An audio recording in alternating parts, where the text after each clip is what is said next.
सुप्रभात. आज तुम्हाला बहुजन्म वाया या शीर्षकाचं काव्य वाचून दाखवत आहे. आधी नेहमीप्रमाणे अर्थ पाहू. मला जरी कोणी मित्र नसला, मला जरी कोणी खास नसला, तरी मी अखिल विश्वाचा मित्र आहे. खरं तर अनंत कुळीचा म्हणजे इन्फिनिट कुळ जे आहे त्याचा सर्व व्याप्त असा मी सुपुत्र आहे. आता हे म्हणताना तुम्ही स्वतःशी चिंतन करा की अनंताबरोबर कोणाला मैत्री करावी अशी इच्छा वाटेल का? जर वाटत असेल किंवा नसेल तर उत्तराची घाई करू नका. थोडे चिंतनात राहा आणि सबुरीने अनंतासोबत मैत्री तुम्ही करू इच्छिता का या प्रश्नाचं उत्तर द्या. जरी अखिलाबरोबर स्नेह करावा असं गोड वाटलं, सोपं वाटलं, तरी त्यामध्ये मी जो आहे त्या मित्वाचा नाश किंवा मित्वाचा नाश होण्याचा धोका असतो. समष्टीमध्ये व्यक्ती नाही, समाजामध्ये व्यक्ती नष्ट होत असते आणि जेव्हा समष्टीत व्यक्ती नष्ट होते तेव्हाच विश्वाचा मित्र म्हणजे विश्वामित्र याचा उदय म्हणजे उदोकार होत असतो. अनंतामध्ये शांत वेगळं उरत नाही. सिंधूच्या नादी लागून बिंदू सिंधूच होऊन जातो. अखिलात व्यक्त केवळ अव्यक्त बनतं. देव आणि साधक ही दोन्ही शेवटी केवळ भक्त म्हणजे एकत्वच होतात. जीव आणि शिव, अणिमा आणि महिमा. जीव म्हणजे लहान, शिव म्हणजे महान, अणिमा म्हणजे लघु आणि महिमा म्हणजे महान. अणिमा महिमा या सिद्धी आहेत.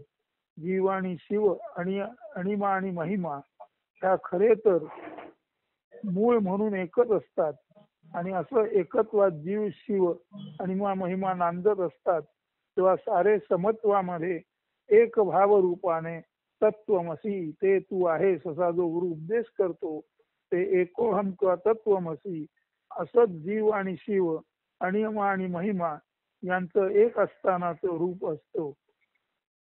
आणि हेच एकोहम केवळ एक आणि एकच आहे. हेच वेदांचे सार आहे. तर श्रोते हो, हा जो वेदांचा सार एकोहम हा करार तुम्हाला मान्य आहे का? या करारात तुम्ही सहभागी होऊ हृदयापासून मनापासून इच्छित असाल तरच, तरी तर तुम्ही तत्वमसी जाणाल तर, आणि तेव्हाच तुम्ही स्वतःला तत्वमसी हे जे अफाट पसरलेलं एकमेव आहे ते आपण आहोत याची जाणीव तुम्हाला होईल. आणि तत्वमसी याची जाणीव जेव्हा तुम्हाला होईल तेव्हा प्रत्येक मी आपल्या बाजूने तत्वमसी हे जाणल्यामुळे अहम ब्रह्मास्मी असा उद्गार करील आणि खऱ्या अर्थाने त्याला आनंद मिळेल.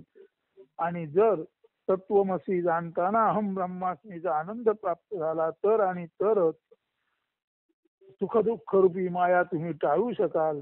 आणि ही जर सुखदुःख रूपी माया तुम्हाला टाळता आली नाही तर या सुखदुःखाच्या झगड्यात अनेक जन्म येतील आणि वाया जातील.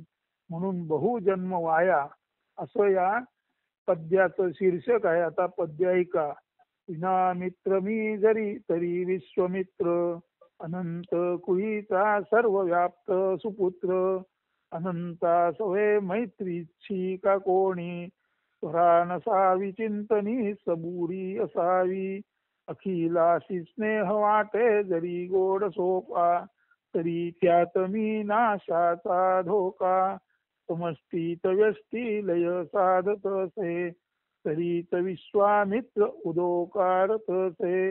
अनंतात शांत उरेना वेगळे, सिंधुनादी बिंदू सिंधूत साकळे. अखिलात व्यक्त केवळ अव्यक्त, देव साधक दोन्ही केवळची भक्त.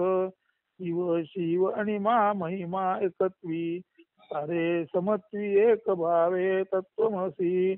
वेदांचे अवघे एकोहम सार, तुम्हा मान्य श्रोते राही हा का करार. तरीच तुम्ही तत्वमसी जाणाल, अहम ब्रह्मास्मी जाणीवी आनंद पावाल. अन्यथा सुख दुःख केवळ माया, संघर्ष झगड्यात जाती बहुजन्म वाया. असं हे काव्य आहे. बघा आपणाला कसं भावतं ते. अस्तु. धन्यवाद. सुप्रभात. सर्वांना शुभेच्छा.